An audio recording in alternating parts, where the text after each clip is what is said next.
તો કાદુમાં ઘૂસી જાય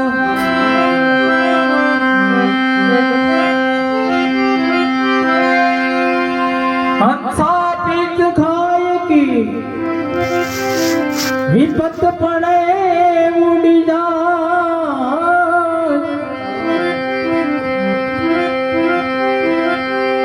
આમાં સાસી પરિત સે સેવાળ તણી તો જળ ભેગી સુકાય સાસી પરિત સે સેવાળ તણી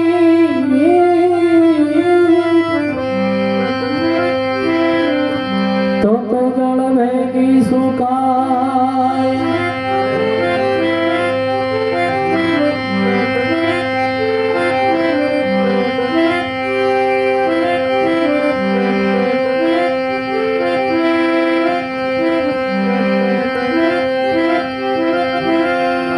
સંતાથી સતુરાય ઘટે દુઃખથી ઘટે સમીર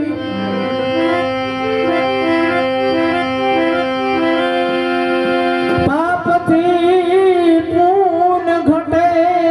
આવું કઈ ગયા દાસ કબીર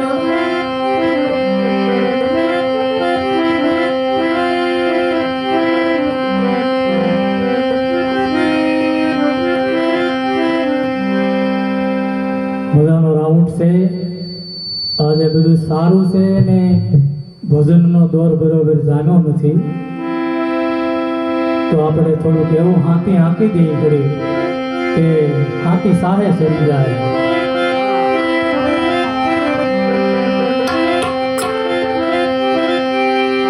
કબીર કહે કમાલ કો દબાતા सीख ले करके साहेब की बंदगी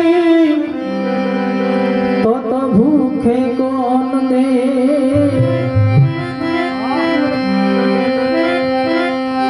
करी ले भाई साहेब की हमें तू बंदगी तो भूखे कौन दे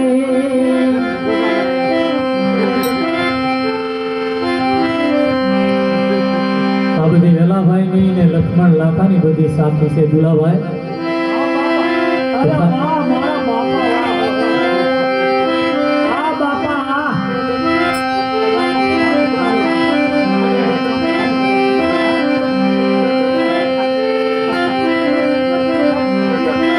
ખાલી એક જ કડી આવો કયો રે એ રાણી રાજા તને ગળે પડી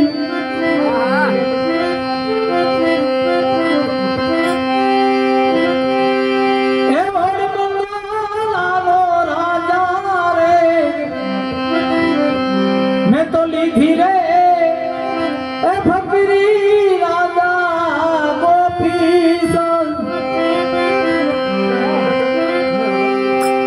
બોલે કે દિનુભાઈ કહેતા હતા ને આટલે દિનુભાઈ નું ભજન આપણે સંભળાવી દઈએ પછી આપણે હજી દુલાભાઈ ને સાંભળવાના છે ભૂકાભાઈ આવ્યા છે અને રામભાઈ ને પણ વારો જ્યાં સુધી માં મોજ આવે આ તો ભજન નો દોર છે ભાઈ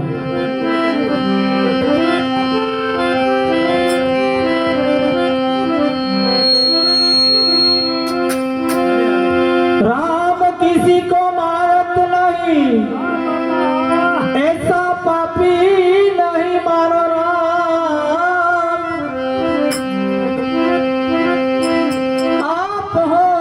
तो मर जाते हैं तो करके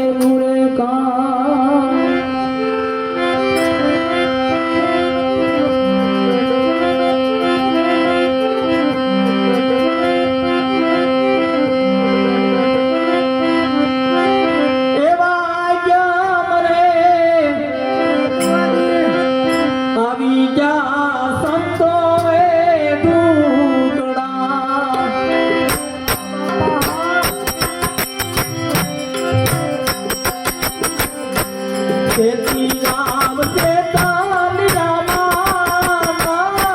રે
જ્યાં સુધી દુલાભાઈએ કરંટ પકાર્યો ને ત્યાં સુધી ગમે તે એની થેલીમાં જવો એટલે પુસ્તક ખરીદવું હોય, આવો અનુભવી માણસ છે. અને એના જોડીદાર બિરલાતાને તો જોયા જ્યારે સમય નોકરીનો પૂરો થઈ ગયો તે સુલા હારે વાત કરે કે હવે સુલા હું કાલ તારી સા પીવા નહીં આવું, કાલ મારો સમય પૂરો થઈ ગયો છે, કાલ હું સા પીવા નહીં આવું. પણ અને એટલા બધા આવા ધાર્મિક પુસ્તક દુલાભાઈ પાસે હોય. અહીંયા બેઠા છે એનું વાત વખાણવાની નથી વાત કરતો, પડ્યું જ હોય એની થેલીમાં, બેઠા બેઠા એ જ ઉપયોગ કરતા હોય ભગવાનનો. એટલે આપણે બધાને વાણી લઈ લેવાની છે. આ તો એવી વાણી છે અને એવા બધા શબ્દ છે, કારણ કે ખેતરમાં દુતાળ આંકતા હોય દાંતો તૂટે તો બહાર ગામ ન લેવા જવાય. એ દાંતો અહીંયા જ આપણે ગામના પાસે ગમે તે લેવો પડે. પણ અને સંતવાણીનો દોર છે અને આમાં તમને એટલી બધી મજા આવશે ને ભાંગતી રાત છે. વાણી શું કહે છે